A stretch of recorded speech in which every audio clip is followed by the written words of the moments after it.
I also started accepting the fact that I needed to stop trying to be the athlete that I was, because that was never going to happen. Right. So it's a new journey. Yeah. It's not being an athlete, the athlete that I was. It's accepting the fact that now I get to be a new athlete, and I don't need to compare myself to past numbers or compare myself to, what I was getting prior to injury. Between the Reps with Brooke Ence and Jeanna Chancharulo is a CastBox original, produced alongside Studio 71. CastBox is the fastest growing and highest rated podcast app on both iOS and Android, where you can find all your favorite podcasts. You can listen to Between the Reps wherever you get your podcasts, but we hope you'll give CastBox a shot. We think it's the best.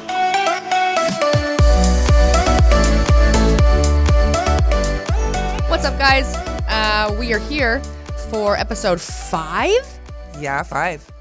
Yeah, 5. Yeah, 5. Yeah, 5. So thank you for listening to number 5, which means we haven't annoyed you or scared you completely yet, but we still have many more opportunities to do that. So thanks for sticking around. We are going to talk about my injuries. I don't really want to say but it's the Plural. truth. And that's my reality. Yeah. Well, So we'll talk about them and where I'm at with them. And we'll talk about Jeanna's too. and why it's stopping me from going to the games. Yeah. Jeanna's on the road to the games. I'm going when I'm 50. Going to the games by 50. I'm going. I got 2 years. Going to the games by 50. So start out by telling us about your injuries. Okay. I'll start with one first. So if for those of you that don't know me or you're just getting to know me, I had my spine fused C6, C7 in 2017. No. 2017. Yes. Yeah, that's correct. I was trying to think in December I found out. Okay, yeah. Sorry. This is me doing my counting. Where am I in the year? It's like the last weekend of March of 2017. We go past January. We're in 28. Okay. So 2017. 2016 in December, some stuff happened, ignored it because I'm tough, and I had to get my neck fused because I'm tough. I C6, C7, disc fusion, bone graft, and I was out for a season from CrossFit. Came back from that, made it back to regionals, and then I've had a torn labrum on my left side, my left shoulder, for a while. I figured it out when I took so much time off of training from my neck. I had a bunch of atrophy happen, and I wasn't able to train my upper body, so naturally my muscles got a little bit weaker, and little tweaks or tears that I wasn't noticing prior to because I had so much strength around the area to protect it that they were starting to become very obvious. I trained through that and did PT. I was great going into regionals, but I think with all of the handstand stuff and just probably uneven, like using dumbbells or things like that, I was overusing my right side a lot. So after regionals in 2018, all the years blend together. After regionals 2018, I was in so much pain with my right arm, I couldn't lift my arm to the side at all. I could not touch my opposite shoulder, and I'm like hypermobile on my shoulders. I couldn't touch my shoulder. I couldn't touch the top of my head. It was really bad. A mess. I was a mess. And it was so frustrating. What? Got my MRI. We were kind of in this period of time where it needed to be rushed. Like I needed to figure MRI out for your neck or for my your shoulder. Okay. So necks were healed, sort of. Nerves take a really long time to heal, and I had a lot of nerve damage, but we went to regionals, doing good, and then after regionals, right shoulder, a mess. So I'm like, all right, we don't have a lot of time. I want to keep this train going and keep training to get better. And I got an MRI on my shoulder right after regionals, and the radiologist, I sat down with a radiologist to look at it, and she's showing me all of this stuff. She's like, you have a full slap tear. You've got a subscap tendon tear. She said, and I'm having so much bicep tendon pain, like a lot. Just in the one? Or just on this one. And that's where it would bother me the most. And I was noticing this pain, a lot of it in training for regionals, but I managed it, and I did like PT and things like that to try and manage the inflammation and pain. But she said that with all of the tension and just like all of the strain on everything around my shoulder, she was surprised that my biceps tendon hadn't separated from my shoulder yet. Oh my God. Okay. And which would make sense, right? Because I'm like, okay, yeah. So if I have a full slap tear and I've got a subscap tendon tear, then this, it's right in the middle of two tears. It's carrying a lot of weight. It's needing to work extra hard to try and protect these other areas. Mm-hmm. So it made sense to me what she said. So in my head, I'm screwed. And I got to act quick. So I knew that I didn't want to have surgery because it's not fun. You'd be out. Yeah. Too, yeah. And mostly it's, you wanted to try something different. I felt like I would be able to start my road, like my recovery a little bit earlier, even just being able to do other exercises in the gym. Okay. But what was frustrating is my doctor, Dr. McAdams, he's from Stanford. He's fantastic.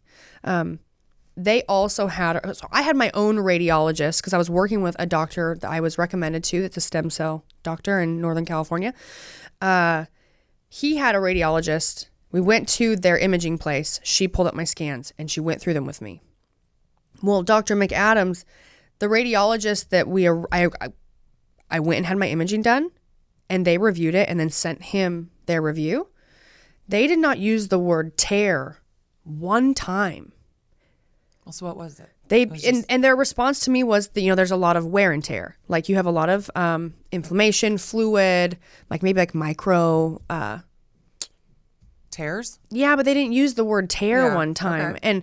And they said, I think that you'd be okay to move forward with like PRP or stem cell, because I had talked to him about how I wanted to do that, and he wasn't against it. But what I've found with doctors and surgeons is like you've got the stem cell guys and you got the people that they just do surgery. It's like you're a surgeon or you're something else, and they kind of, that's what they believe and that's what they focus on. But he never told me not to do stem cell. Anyways, this moment, they didn't use the word tear. I'm coming through, sitting down with a doctor or radiologist saying, your world is turned upside, you're fucked up. Yeah. Right? Like you got a full slap tear. You got a subscap tendon tear. You've got, you better be careful with your biceps tendon because it's going to want to separate. Like no wonder you've got so much inflammation there and you're in a lot of pain.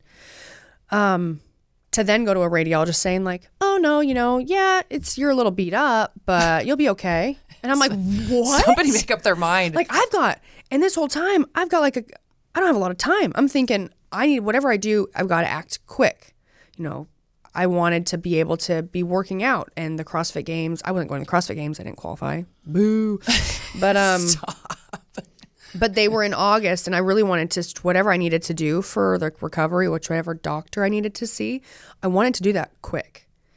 And it really threw everything off when I had almost two sort of doctors, I guess, tell me pretty drastically different things. So what I did is I just started searching. So because theirs was like, oh, there's nothing really big, then I started to think more like this. Well, some people can have tears and it will have no symptoms. Like you may not have any symptoms. If that's the case, like a lot of things you can live with. You don't need to fix it. Sure. And some people may not have quite as much damage, but have like gnarly symptoms, right? So maybe nothing's like really badly torn, but I could have a ton of scar tissue and micro tears and inflammation and fluid and stuff that isn't going to be resolved on its own per se. And it's just causing me a lot of symptoms. So what I did is I started searching for a stem cell doctor, someone to just have them look at my MRI. And I weighed the pros and cons and decided that it would be worth the money for me to, because it's not covered by insurance. Yeah, stem cells are not covered by insurance. It was a pretty penny. But to me it was like, well, if I'm going to invest this into my body, my business, my training, and take the proper steps to recover, and it was worth it to me to have time that I wasn't recovering from an actual surgery, and take that chance than to just have surgery. Because also surgery is not guaranteed either. It's not guaranteed you're going to come out and not have symptoms anymore. You know, you may go and get something fixed, but still be in tons of pain. And then you're still just managing pain, which is what I was doing before. And there's tons of, you know, there are stories that I have heard of many athletes, you know, in the NFL, in other sports, that they will like tear a tendon or tear a biceps tendon or separate a biceps tendon or something, and they will still finish out the season. The pain is what's going to hold you back. Right. But once you've done the damage, sometimes it's not really going to get worse. So for me, if I didn't, whatever it was, if I didn't have pain, I wouldn't fix it. Right. I can keep going without it. Like for instance, I do have a posterior labrum tear on my left shoulder. But you don't feel it. No. I get sore. I'll get some inflammation in there. But if I manage it with, you know, getting some good body tissue work or things like that, might be a little uncomfortable if my volume is really high, but for the most part, it does not bother me. But this one was completely different. It was excruciating. I mean, I remember. Some of you that follow me on Instagram, you probably saw this giant pillow that I bought off of Instagram for people that have shoulder pain or are coming back from a shoulder surgery. And I bought this to try sleeping on it because you look like a I don't know, as a mountain an egg or something. No, you I look like a chicken egg. I'd like climb into this mountain of pillows every night. And now it's so bad because I don't need it anymore. So every time you walk in my room, Marston's like, you're like tripping over it. I have a million pillows on the floor? side of my bed that I don't even sleep with. But they're there in case I want them. Yeah. You know. So I did stem cells. I'd say long story short, but that's a bullshit. A really long story. That's a really well. So how do you feel like long story? You know, for people that don't know, I mean, for you to do all the neck, you know, after your neck surgery, getting back in the gym, all of that. I don't know if if you know Brooke, you can't really hold her back. So I mean, even when she'll listen to her doctor, but she's always trying to find more ways to be active. Honestly, I almost feel like you have firsthand experience of being around me after my neck surgery. Yeah. I think that was the first time I really had a really big setback. I mean, that was the first time I had like an injury from my sport. Yeah, and I've been doing it a long time. It was a good one. Yeah, you know, and I don't do anything half-assed. If I'm going to do it, I'm going to do it. Right. So, yeah, I mean, coming back from that, I probably tried to push the limits a little bit more than I do with like my shoulders. And a lot of that is because through that experience, I really was able to realize and learn like just the importance of listening to your doctor or taking your time. And it's always easier said than done. Like I will easily tell you, you know, exactly what now I am able to tell myself. But prior to, I never would have wanted to listen to myself, which is if I were to, there's a chance that I could come back faster or, you know, push the limits faster and be totally fine. But there's also a chance that I may do that and then I may hurt myself worse. And then it's almost like setting yourself back, taking so many steps backwards. Yeah. Right. And so it makes you've got this one body. Yeah. It makes your recovery time longer. So now I think of it as like, I don't want it to end up being longer. So I'm just going to take my time. And with my stem cell stuff, so I got them injected the first week of August, like the very last weekend of July. Yeah. And we did amniotic fluid. I did it in the osteopathic center in Miami, Florida. Mm-hmm. And we did injections on both shoulders. And it was crazy. If you guys, there's a video on my YouTube channel of me going and getting it done. And you can kind of see the whole process for the most part. Was it scary? No. So I'm not super, when I first went in there and I saw the needles on the counter. Yeah. I was going to say, because I thought you said you felt a little nauseous. Well, I got sick. Oh. And he told me it was from all the lidocaine. Oh, okay. Yeah. So. I ain't no pussy. I ain't no bitch. Try to call me out. When I first went in, all the needles obviously had caps on the ends, and the caps were longer than the actual needle. But I'm not kidding. I mean, the needle was at least this long. Let me show you guys. Tell me when. It was an like probably this long. Yeah, that's. And he had to have it because he had to be able to go as deep as you needed to. And first he had to go everywhere where he was going to inject. Mm-hmm. First he did like all of everything based off of my pain, like an MRI. No, he ultrasound. He ultrasounded me, and he looked at everything, and then with the ultrasound, that's how we watched it. He would inject, and you'd see the needle going in on the ultrasound, and I wouldn't be able to watch that. I thought. I used to, baby. My oh my dad. gosh, I used to watch my dad's knee surgery though when they like videoed it when I was little. Oh, you're one of those. Yeah. Okay. But that's what they did first. So he numbed everything, and then was going to go back and inject the stem cells everywhere where he had numbed it. So where I got nauseous, I remember I was sitting on the table and he's in front of me, and I looked at him and I was just like, I don't think I feel very good, and I didn't, not at all. Like I couldn't hear. Yeah, I've had my that vision happen was before. going crazy. He had to lay me down and get my hips up. We moved the table so my hips were up. The nurses are bringing in like things for me to eat. And he said it was just because I had so much lidocaine in my system. And it's like your body kind of flushes it through your body. And so I did start to feel better. Yeah. I was okay. And I ate some like fig bars or something like that. And this is really funny. Actually, I mean, I think it's funny. The nurse is bringing in like juice and fig bars, and I'm like, feel so sick, and I'm really nervous. Like, oh my God, I'm thinking, are they going to have to call like an emergency room? Am I going to have to go to the hospital? Like, I didn't know what was happening to me. And they're bringing these things in, and all I'm thinking is like, I don't know if I can afford that sugar right now. I knew you were thinking that. Can I see the ingredients on this? Can I see the nutritional facts on this? What's the carb count of this Fig Newton? Yeah.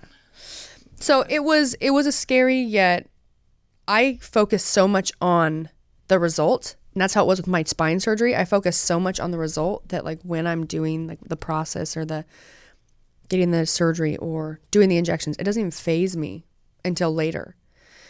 But I did the stem cells in August, got them done, and I've just been sort of taking it very slow since. The goal was to treat it as though I had surgery.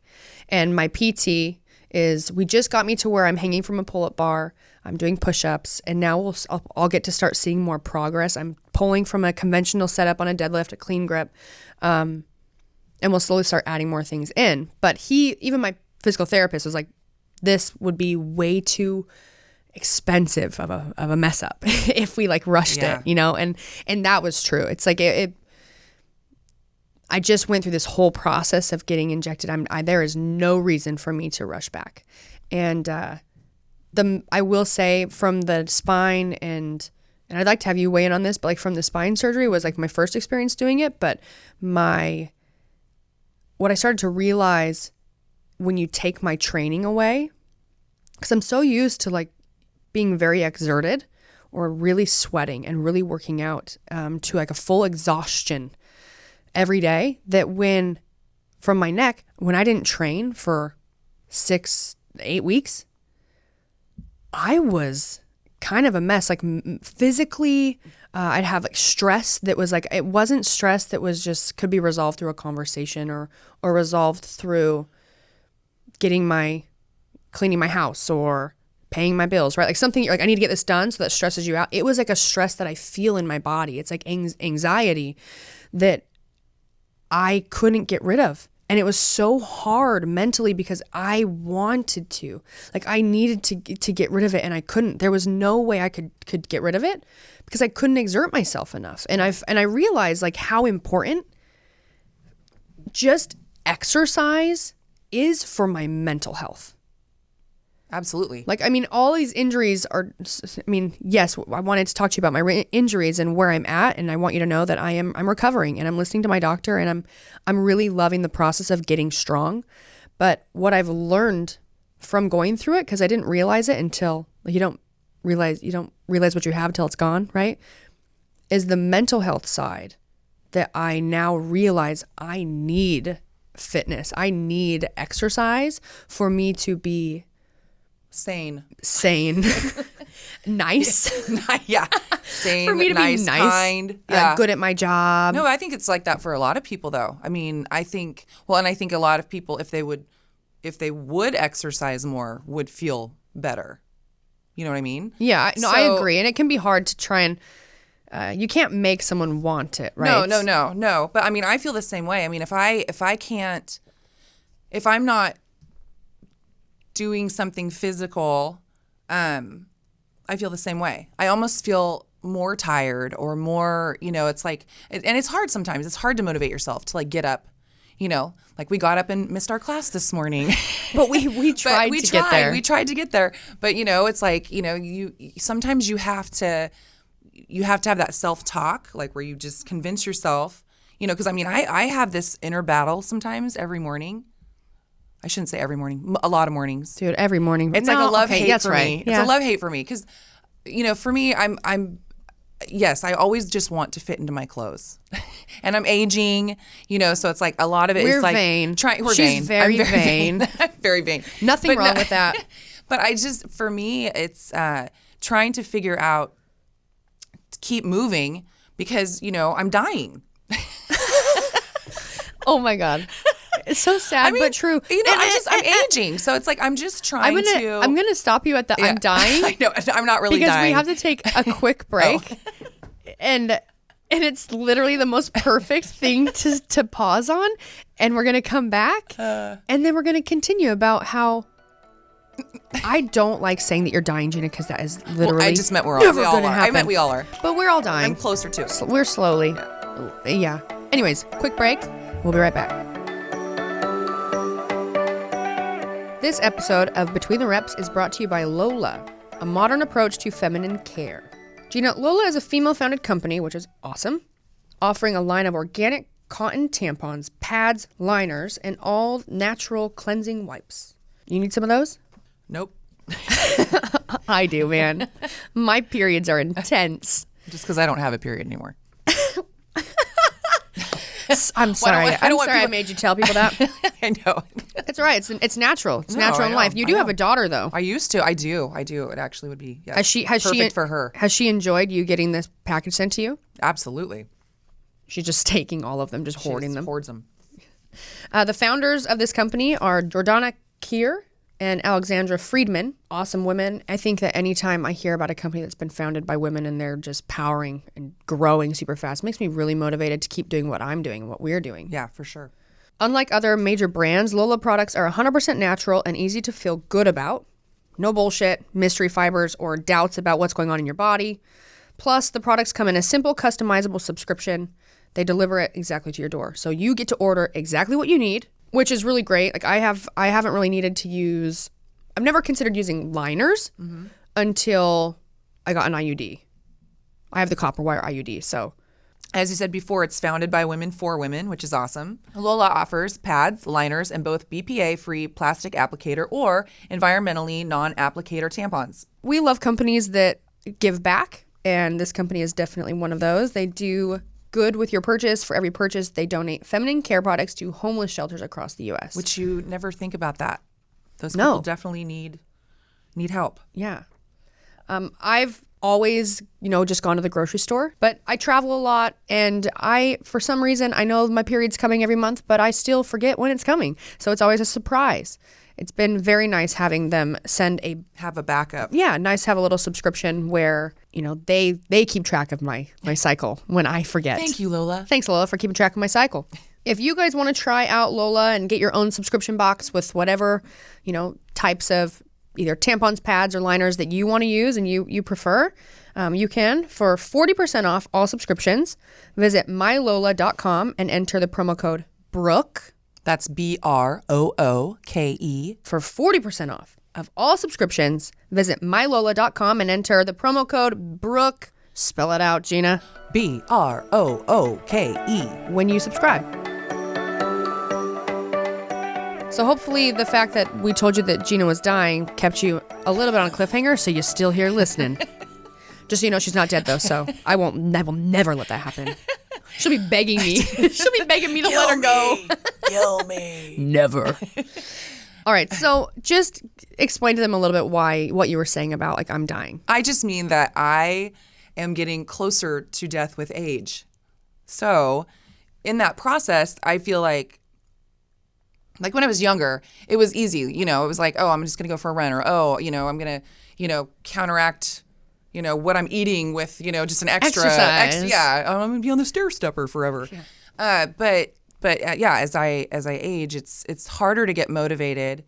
So I do have this thing every morning where I'm just like, because, again, I'm getting older. So like my knees hurt, my back hurts, my sciatica, Sciatica. my sciatica. So, I have all these things and I get injured, easier, not because of CrossFit, but just because, I need to warm up more. I'm like learning more about the things that I need to do as I age to make sure that I'm not, getting hurt. But I mean, I just have like more wear and tear on me. And so yeah, it's every morning, like I'll wake up and I'll be like, oh, you don't need to go today. You don't need to go today. And then the other part of me is like, get up. Saddlebags. Get up. You know what? Lazy ass. So anyway. Okay, but let me ask you this then. Because like I already know this about you, but the people probably don't. What's that? On like a mental side of what training, I guess, did for you back then, and I want to know what that feels like now. Like how has things changed? Like and with that too, it's like just a little like we talk about like with like the diet. Right. Like I think about the same stuff you're thinking about, but it is definitely slightly different. Like I want to eat protein because I'm training and I want to rebuild muscle tissue. It's performance. I mean, it is on a different scale for me. I'm not saying, but you're an athlete. So yes. Yeah. No, let's not talk about me. Yeah. We're talking about you. Okay, shit. All right, it's back to me. I want you to elaborate on. I know exactly what I want you to talk about.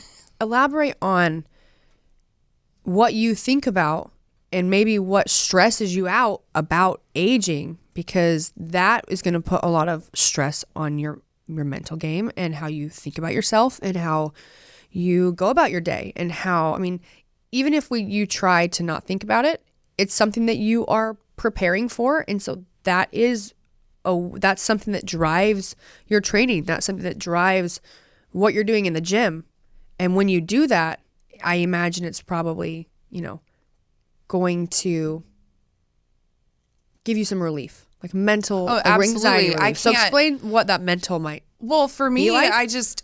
if I do go, when I do go, I want to be strong. I want to be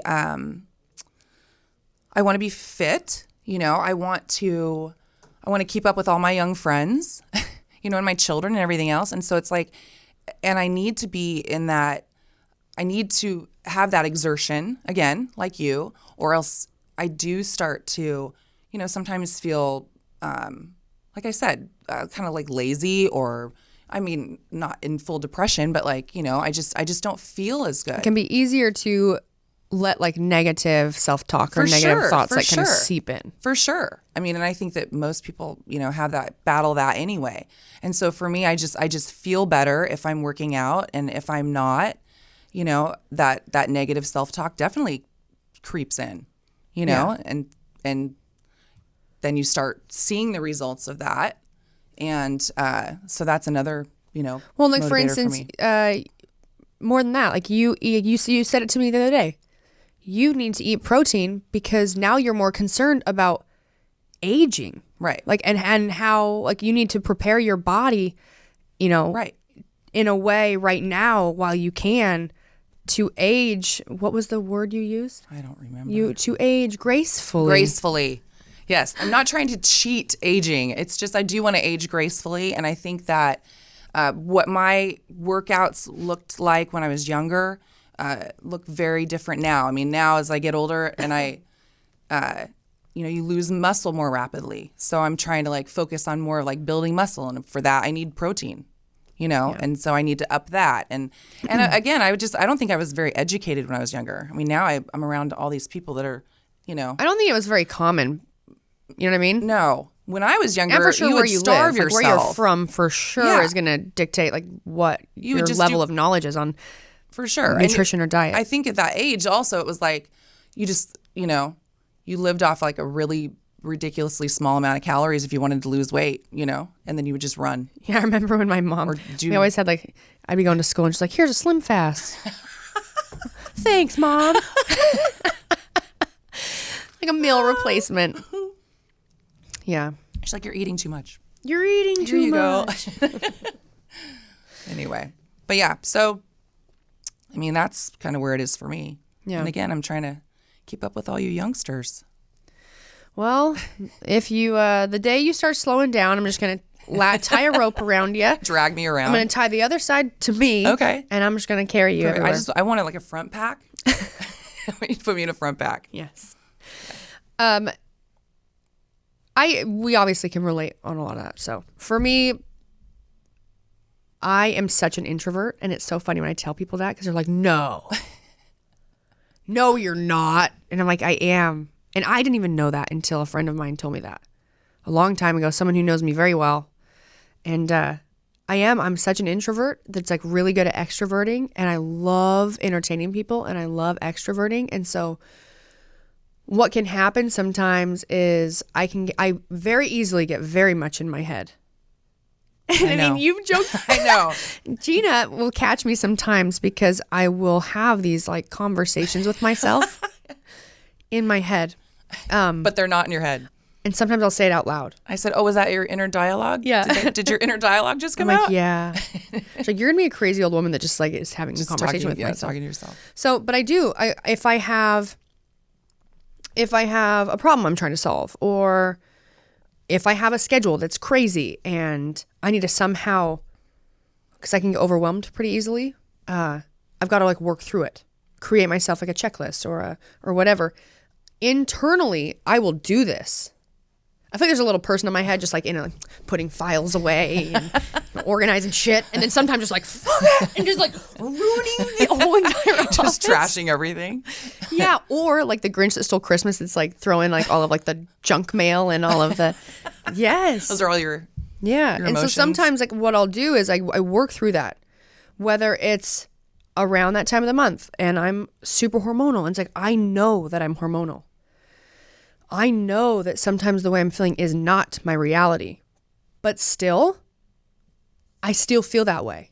And so I'll work through the whole process of like allowing myself to feel the way I'm feeling, but also trying to create a plan.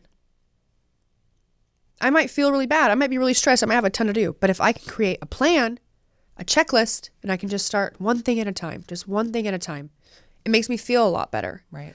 And so And then you got to sweat those demons out. yeah. So what will happen sometimes is I can get very much in my head, whether it's about I'm getting ready for a competition or it's personal stuff, or like, I'm a little bit like my self-image isn't that great, or, anything like that where it can become debilitating. And literally the only way I can make gains, I can get out of it, is to exert myself like tremendously. Usually it's not even in a CrossFit gym. Like sometimes it is in a gym where I'm doing like a Metcon, and but I will immediately, I know that I can make a difference right now, and I don't want to wait. I'm not someone who, if there's like a problem, whether it's like me in my head or maybe with a person, I want to nip it in the butt. I got to start right now and make changes. And so running is like my go-to for my mental health, going on a long run. And what happens is I have to exert myself, exhaust my whole body to a point where like all of my like stress receptors are like, oh no, I can't focus on this shit anymore because we're dying down here. Like our legs are gonna shut down. Everything hurts. Everything hurts. Yeah, and then it gets to a point where I feel better. And it kind of totally sucks that that's what it takes for me to have relief, because it's exhausting and it's really hard and it's really painful. But that's you feel what better it is. after. Yeah, and I think that's the takeaway from that. And this isn't for everyone. You know, I'm a special kind of breed, but like I grew up being very, very active. So are my parents. And I've noticed this idea or like what it takes to have that. I notice it and I've heard about it and talked about it with a lot of people that have done similar. Either they're all athletes or for sure gymnasts. Gymnasts are crazy, dude. Well, and so are ballet dancers. Yeah. And I was, yeah. So that's, you know, that's like it's an overarching theme for a lot of people that are very much into fitness and things like that. And so There's a drive there. Yeah, I need it. And it's, again, like I said, sometimes you don't know what you need until you don't have it. Like I always knew that it was important to me to be healthy and fit, but I didn't realize how much not only my level of competition or my back squat or my my skill level in needed fitness. Mm-hmm. I knew that I needed it for that, but I had no idea that for like my home life, my business life, my self-love, my self-image, my heart, my mind, like everything, probably my gut health. Mm-hmm. We'll have to get into gut health on a different episode. Yeah. But like, I didn't realize how much that needed exertion and fitness and sweat. And the first time I really realized it was after my spine surgery. Because I went from working out every day, stir crazy, like training, twice a day, training for the games, training for regionals, to nothing. And it was like everything hurt, and it was like and you couldn't, you poor thing, you couldn't even like do anything. Turn your neck, you couldn't do anything. I know. Remember how we used to joke that we were Gee, these people. I couldn't turn my head at all. I couldn't move it for 6 weeks. So my friends would love to stand behind me and then say something to me. So I'd have to like, what? I went along with it. I like to make people laugh. Mean.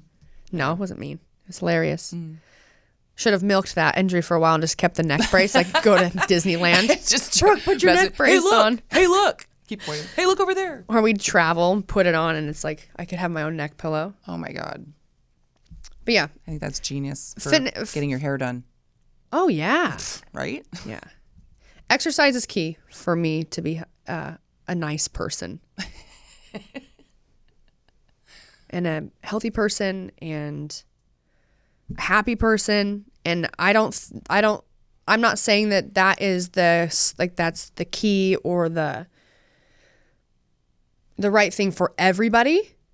But I do believe that for most people, a little bit of, exertion and sweat and exercise will definitely always make you better. It will never make you worse. And, for me personally right now, like my sister is going through some hard times. She was pregnant with twins and don't want to get really into it, but she lost both of them.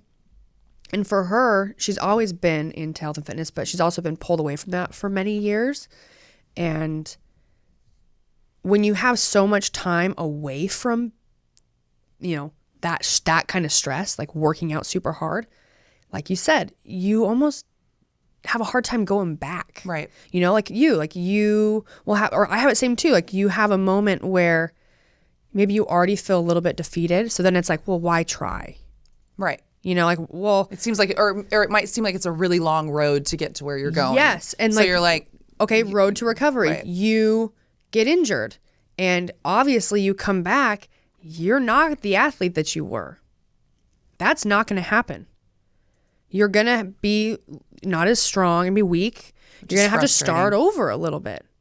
And it's very frustrating. And the best that I can express to you how I think everyone should approach a road to recovery, regardless of your level of your sport or your hobby, whatever, is from personal experience. This is how I did it. And it took constant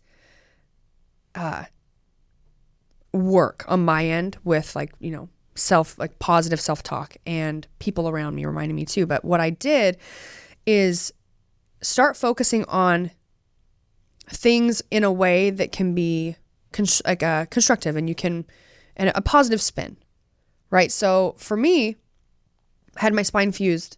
I couldn't work out for 8 weeks. I trained my whole life to go to the CrossFit Games. That year I didn't get to try.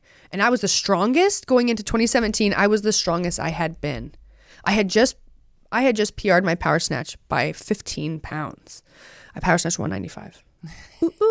Not anymore. Badass. Okay. But well, that's where I was. And so I was like ready, man. And then I didn't even get to try. Right. And it was devastating. Totally devastating.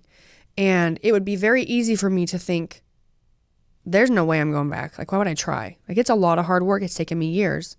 And it's painful and all these things. But what I really started to do is I started to think more like this.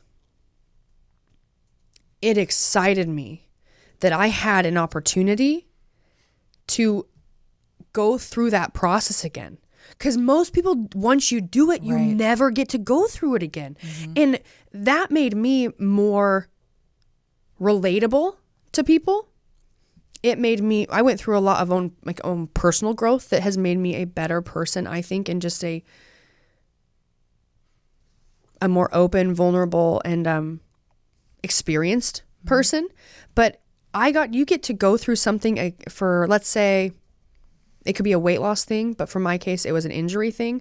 I really had to relearn a lot of exercises. I had to start from scratch, and there was a lot of tears, like just in having realization of the seriousness of what I had just done, and then also realizing that what I was struggling with after 2 months post-surgery, what I was even more than that, 3 months post-surgery, what I was still struggling with would have been a freaking walk in the park. And that was so hard. And it was very hard for me to not compare myself to people. Right. But what I had to start looking at is I now had the opportunity to fix imbalances that I probably had that I otherwise never would have had the chance to do. I now had the opportunity or the possibility to be let me start over. I could now be the strongest I could have ever been because there was a deeper issue that I had no idea that I had, and it was already holding me back, even though I wasn't having pain yet. I had a bulge disc for sure for a while, so I had some weird things in my upper body that never really fazed me, but after the herniation happened and I realized, I started connecting a lot of dots, okay? But yeah, it's like now I have an opportunity to train and be stronger than I ever could have been. And if this would not have happened, I could never be that athlete. I also started accepting the fact that I needed to stop trying to be the athlete that I was, because that was never going to happen. Right. So it's a new journey. Yeah. It's not being an athlete, the athlete that I was. It's accepting the fact that now I get to be a new athlete, and I don't need to compare myself to past numbers or compare myself to what I was getting prior to injury, and just accept where I was and do what I could to move forward, and then be willing to celebrate, the small victories along the way, and being more willing to be, what's the word? Like in the moment. Right? And enjoy it. Yes. And realize like living in the moment versus always living for something that I want in the future. Like time goes by so fast. And appreciating all of it. Yeah. And realizing how fast time goes by. Yeah. And if you just take it one day at a time, you'll be recovered before you know it. And that could equally be said where like, if we're so worried about, little things that maybe are out of our control or are so far away, or we're so blinded by something we want so bad that we're forgetting to enjoy the process, you are going to feel like you blink and years are gone and you can't remember anything. It's like, and I think that just through that whole process, I realized I want to train with my friends more for fun. Okay. And on that, because Jeanna she drove me everywhere for 6 weeks, 5 weeks, 4 weeks, I think. Oh yeah, 4 because then I started driving. Yeah, I guess. I had to take I needed to go to the doctor, and no one could take me, so I drove about a week early. Yeah. It was really, I was on the freeway like this, and it was like this. You couldn't. I would need to turn. I need to switch lanes. I'd make this. And then I get. They're just listening. Oh yeah. Well, if you're watching me on YouTube, you can see me.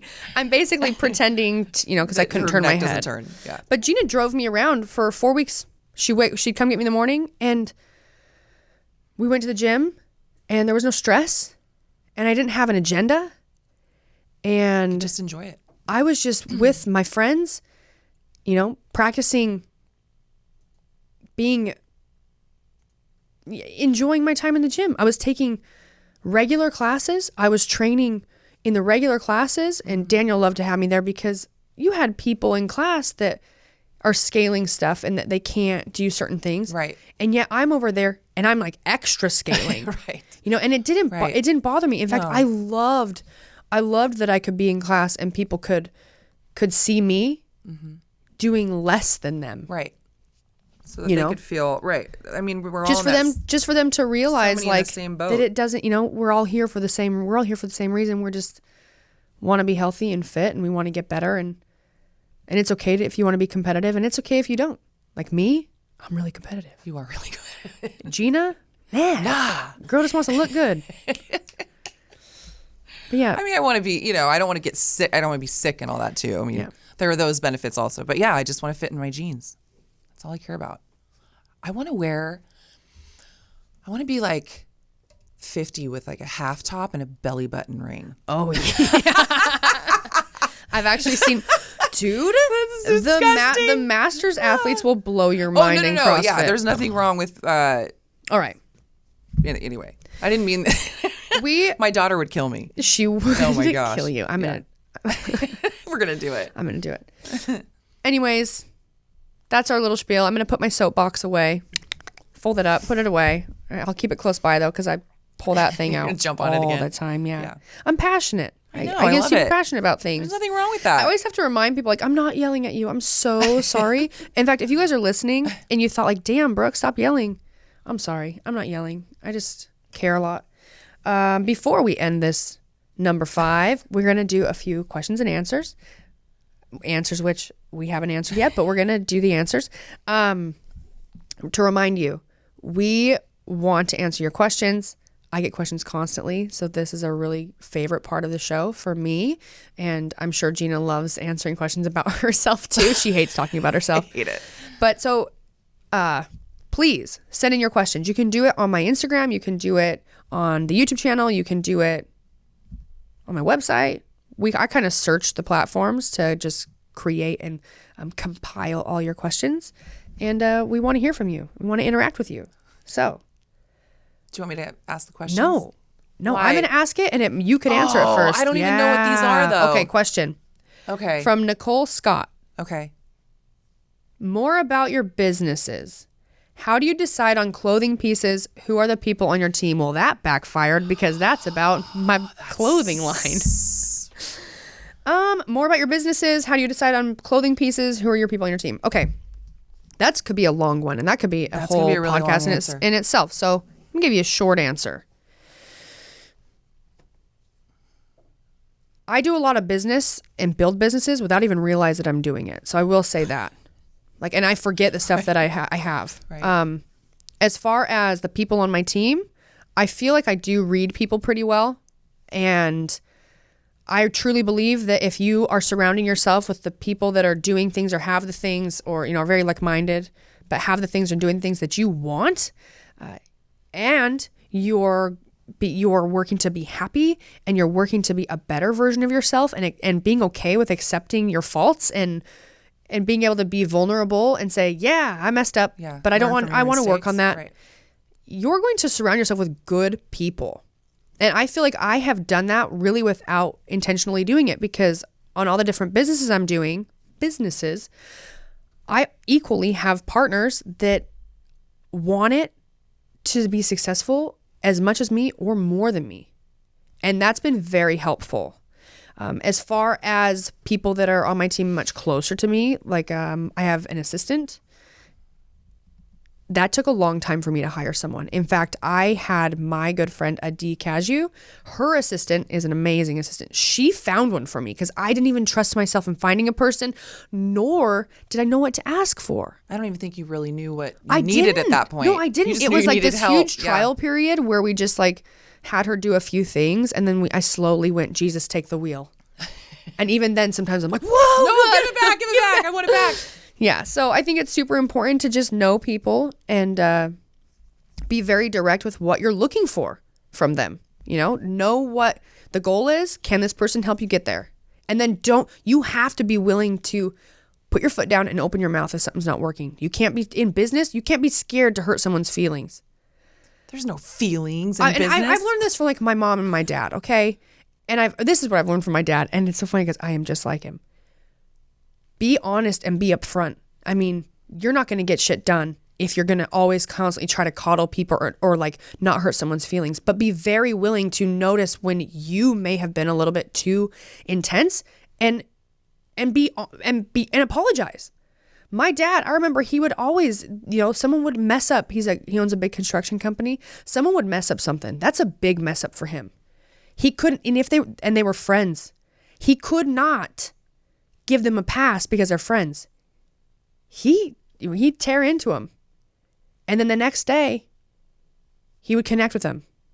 And there was an understanding there, of like business and friendship. And they knew what they did wrong. They needed to be, getting a little bit of trouble. And then he also would call and say, I'm sorry that I, came across like that strong, but, XYZ. And that's definitely what I've noticed. I'm like that too. Mm-hmm. Hence why I just told you guys, I'm not yelling at you. I'm so sorry if I sound like I'm yelling at you. Yeah. And I'm definitely not going to build my team before I can afford to. I want to do really well. And I want the people that work with me to do very well. Also, Gina's on my team. I just don't tell her that because I'm slowly just like, I'm just keeping her, and I'm going to just do so much stuff with her that she can never get away. Oh, I love you. Okay, this next question. One, I'm going to ask you this, and you're not going to like it, but just... Is it going to put me on the spot, though? No, okay. It's just think of it as it pertains to just kind of what you're doing right now. Okay. Just in life. Okay? All right. This is from Marie Vogt, V-O-G-T. I don't know if I said that right. What is your why? Oh, that's such a deep question. Why I know, would that's you do why. that to and me? people do that to me all the time. I know, but you're good at this. I'm not. No. What is my why? Just don't think like big picture, because if you're like me, it's very stressful. I have a lot of whys, I guess, but let's just think like right now, what could be your why of why you're on this new adventure with me? And we're doing podcasts and we're doing a cooking show on YouTube and well, you're because of you. You're 48 and you're going to the CrossFit Games and when you're 50. That's right. I forgot. I would say, let's see. I think I'm trying to be open, like very open to experiences, like not saying no to everything, being more of a yes person. But why? No, stop. Now you're like a toddler. Want me to answer for you? But why? Why do you think? This is why I think. Because I can tell you why I love having you around or like taking you everywhere. Mm-hmm. It's like I want, and this is not just for Jeanna, this is like for any of you out there. But I want you to realize like your life is not over at 48. And this was like at 46. This is how I felt about it. It's like, I want you to have a career.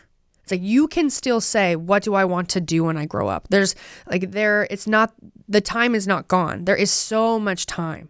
And it's very important to be willing to know that you can do whatever you want. At least you can try. And as long as you're willing to try, you might have some cool shit come your way.